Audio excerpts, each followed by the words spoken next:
Hey there, folks. The Scottsdale Travel Chick's sidekick here to present our ultimate visitor guide to Geneva, Switzerland. In this video, we'll tell you everything you need to know about organizing and taking a trip to Geneva, from how to get there and how best to get around, to the best times to visit, the top things to see and do, the top day trips nearby, and more. Okay, let's get right into it. Let's start with just a bit of background on Geneva. Well known worldwide, the city of Geneva is treasured for its picturesque lakeside setting and its cosmopolitan lifestyle. Geneva is Switzerland's second largest city and also a major center for international diplomacy, with the United Nations, the Red Cross and Red Crescent, the World Health Organization, and many others located here. Fun fact, did you know that Geneva's nickname is the Peace Capital? Even though Geneva is Switzerland's second largest city, in reality it's relatively small with a population of less than 250,000 people in the city center area. Nonetheless, it is one of the world's most expensive cities, consistently ranked in the top 5 of most lists.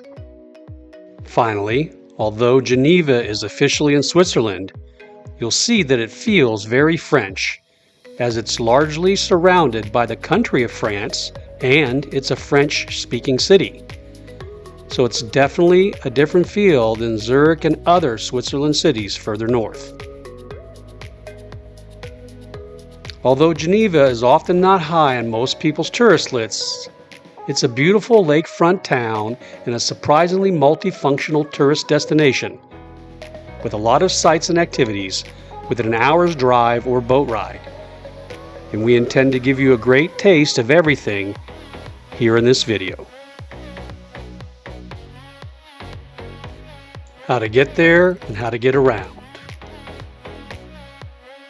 The Geneva Airport is a very short 6 kilometers or less than 4 miles northwest of the city center, and trains from the airport into the city run every 15 minutes or less during peak times and take less than 10 minutes to arrive. If you prefer to take a taxi into town, the cost should be around 30 to 50 Swiss francs and the ride should take you about 15 minutes. And Uber is also available in Geneva if you prefer that. Once you arrive to your hotel or final destination, it's good to know that Geneva has an excellent transit system with both subway and tram lines, as well as an extensive bus system. Plus, they even have these cool little shuttle boats to take you to nearby locations along the lake and close to the city. All of these transit options are run under one company called TPG and use the same tickets. The most important thing, though, about getting around Geneva is that the city provides tourists with free transit passes for the duration of your stay. That's right, take all the transit rides you want by train, tram, bus, or boat, and they're free. It's a really nice bonus if you're up to doing your own independent travel. Finally, Geneva also has a bike share system with both regular and e-bikes for hire. It's called Donkey Republic, and it's a cheap option to get around on short rides of 30 minutes or less. And by the way, we rented e-bikes from near the main station and rode them for our entire stay in Geneva, and it was a great decision. Where to stay? You'll find some smaller hotels within the Old Town area, but most of the nicer, larger hotels are located near the waterfront. But be warned, they are not cheap. As I mentioned, Geneva is one of the most expensive cities in the world, and the hotels here are no exception. However, our pro tip here is that it's quite reasonable to stay at an airport hotel in Geneva. The hotels in this area cost notably less, and you'll still be within 4 miles or a 10 to 15 minute train or bus ride to any site in town.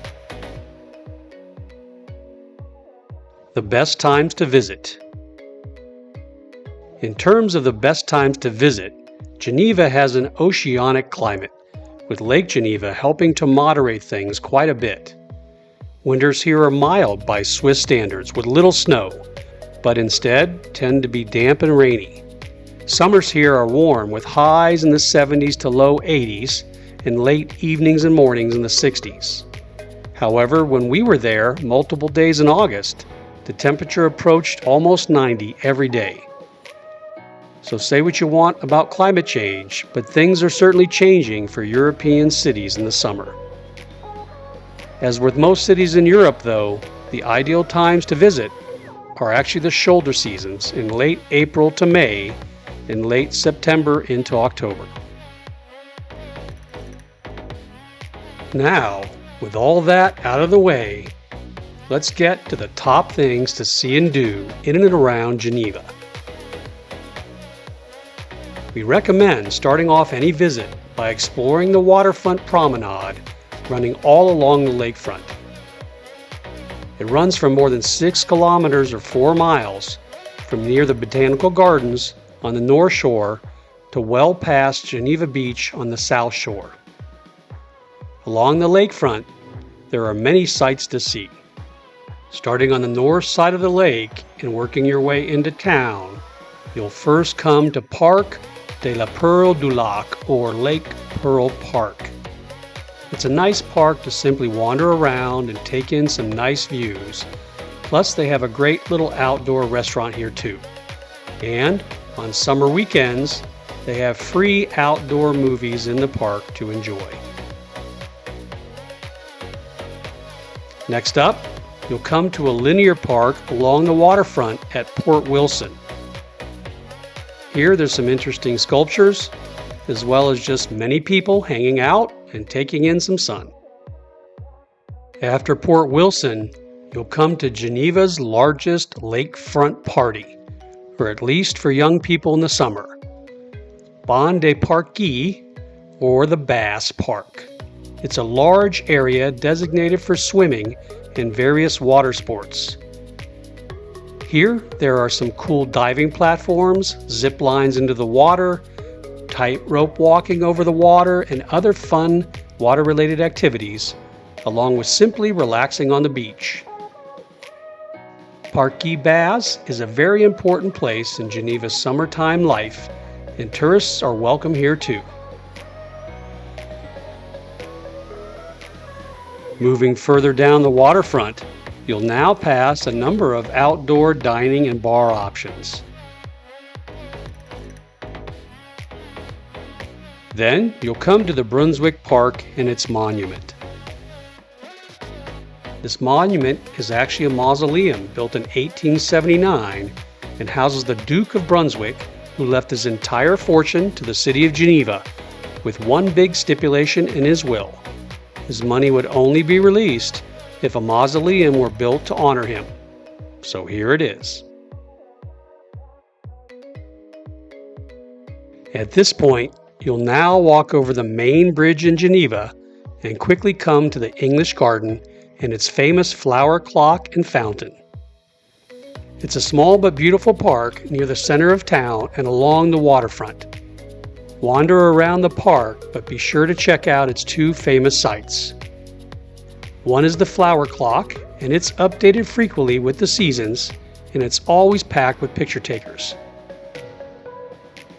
The historic bronze fountain not far away was installed in 1863, and fun fact, this fountain is a twin to 4 other identical fountains across 4 other French cities.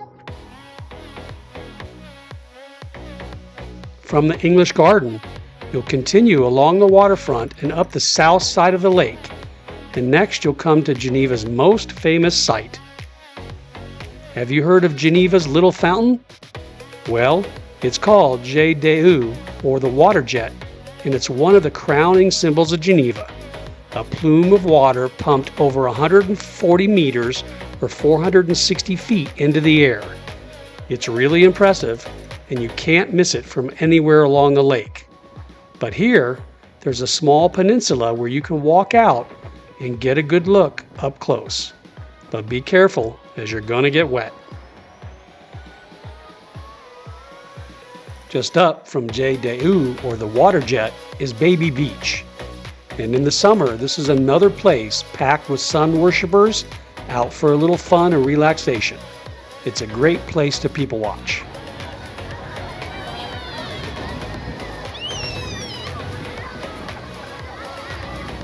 Finally, there are two more adjacent parks here to consider: Parc de la Grange and Parc des Oeuvres. Across these two adjoining parks are a rose garden, the historic mansion, tree-lined paths and quiet spaces, along with expansive views out over the lake. Obviously, there's a lot to see along the waterfront, but don't neglect Geneva's Old Town.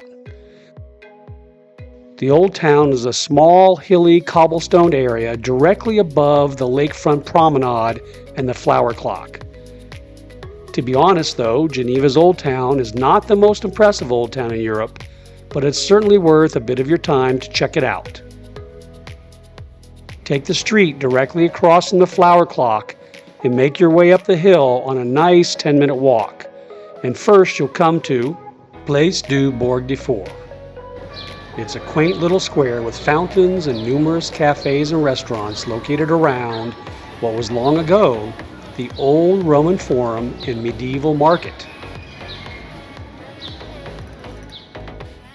Just around the corner from this square is the best site in the Old Town, St. Pierre's Cathedral. The cathedral, with its towers and underground history, is worth your time to explore. And for a small fee, those willing to climb to the top of the cathedral's towers will be rewarded with some great views out over Geneva and the lake. Here's just a bit of the inside of the cathedral.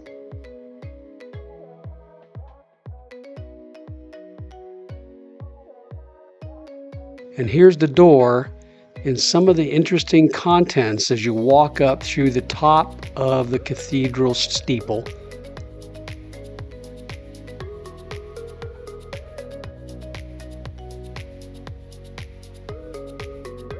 And eventually some great views out over the city.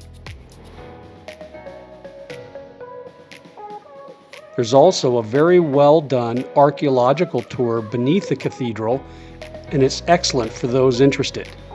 It explains not only the origins of the cathedral, but also the reason for Geneva's location and the various generations of civilizations layered here back to pre-Roman times.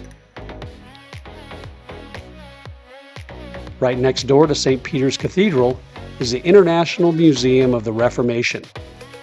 This museum presents the main spiritual and cultural elements of the Protestant Reformation movement, which was key to Geneva's development and also a key period in European history. Beyond this area, there are 3 other sites nearby in the Old Town worth checking out. Geneva's City Hall, or the 15th century Hotel de Ville, is the place where the League of Nations, the predecessor to the United Nations, was created, and also where they signed the Geneva Convention, which gave rise to the Red Cross, hence the reason for 3 flags at its entrance. Nearby is the Trellis Promenade. Here you have some elevated views out over part of the city, and you can also take your picture on what is said to be the world's longest bench. From here, head down to Bastion's Park just below. This tree-lined park, which is also home to the University of Geneva, features a giant chessboard, a really nice restaurant, and of course, the famous Reformation Wall Memorial.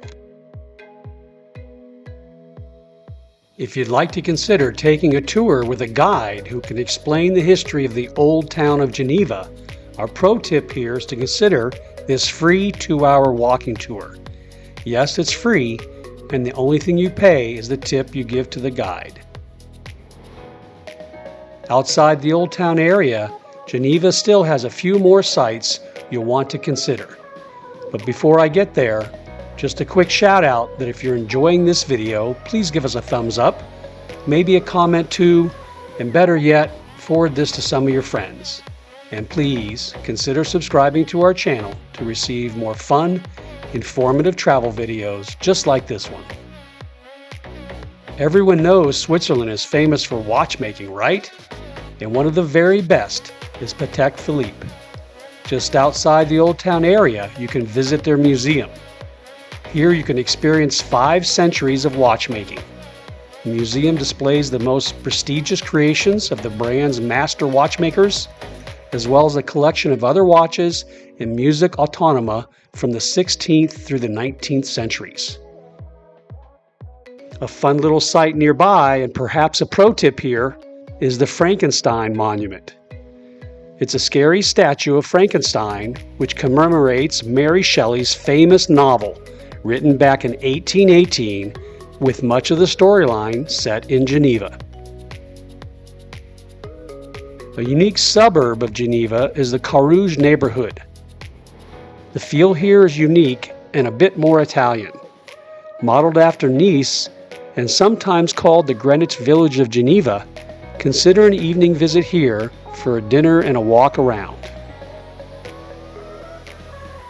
Finally, what they call the Point is a fun summertime area with a nice walk along the river. And at the end, there's a unique area where you can see the 2 rivers of Geneva coming together with a distinct mix of the water between them. Okay, we now move on to a distinct district of Geneva known as the International Zone. It's on the north shore above the lake. Here is where you'll find the bulk of the international organizations that call Geneva home. One is the United Nations organization in Geneva. You can't get inside without an invitation, but there's a cool picture of what they call the Alley of Flags, as well as the famous Broken Chair and its adjacent water park. Definitely stop here for some pictures and a play break if you have kids. Moving a bit further uphill through a nice little park with its Ariana Museum dedicated to ceramic and glass artwork, you'll then come to the International Red Cross Museum. The Museum of the International Red Cross and Red Crescent is one of the best in Europe, detailing its service to humanity during countless wars and natural disasters. Across the street is the historic Palace of Nations. Originally built to house the League of Nations, the palace is worth visiting just to take in the magnificent Assembly Hall, in addition to large collection of public art, the library, and the landscape grounds. You'll need your passport or national ID, and the entry fee is 12 Swiss francs for adults. And just below all these sites, you'll find Geneva's botanical gardens. They're your typical botanical gardens, but it's worth a bit of time and it's free to explore. Plus, there's a nice little cafe worth a quick stop here too. One of the great things about Geneva is that there are so many other sights to see within a short drive, train ride, or boat ride. The CERN Science Center is one of them. The world-famous European Organization for Nuclear Research is just 10 minutes outside Geneva proper, and if you're a science geek, you'll want to check it out. The free Gateway Science Center here features a number of exhibits and live presentations which are open to the public. Plus, there are more intimate tours you can book to see the world's largest machine at 27 kilometers in circumference and called the Large Hadron Collider. Nearby CERN is the Château wine region. This area, just on the border with France, is one of Switzerland's top vineyard areas. Tours can be booked by the link below this video, or you can do it yourself on an e-bike. But a couple of fun facts about Swiss wines. Number 1, they produce surprisingly good wines. And number 2, virtually all Swiss wines are consumed within the country and never exported. Moving out further, around Lake Geneva are a number of lakeside towns you can visit by scenic boat ride. All of these can be easily booked on the day of departure. Evian-les-Bains is one good choice. Have you ever heard of Evian water? I bet you have. But did you know that this well-known worldwide water actually comes from this small town along Lake Geneva? It's worth a day trip to visit this historic spa town and understand its history. If you're interested to learn more, we've made a short day trip guide on how to get the most out of a visit. Just search Evian Day Trip Guide on YouTube. Another famous town on the lake is Yvois. The charming medieval village is said by many to be one of the most beautiful villages in all of France. Nicknamed the Pearl of Lac Léman, or Lake Geneva in French, this ancient fishing village is today a popular tourist stop. A unique and beautiful town to consider for a day trip very close to Geneva is Annecy. Set on a beautiful lake, its nickname is the Venice of the Alps. See for yourself on a 30-minute drive or group tour south of Geneva. Finally, Geneva is a great base for getting yourself up into the Alps. There are many choices within a 2 to 3 hour drive, but Chamonix and Mont Blanc, the highest peak in the Alps, are perhaps the best choice from Geneva, as they are only a 1 hour drive away and with many tour operators to choose from. Check out our links below for our recommended tour, but we believe any trip into the Alps is one to remember. So if you do only one day trip from Geneva, try to make it this one or another one up into the Alps for some awesome memories. And with that, my friends, we come to the end of our ultimate visitor guide to Geneva. We hope you enjoyed. Did we miss any of your favorites, or do you have a secret tip you'd like to share with others?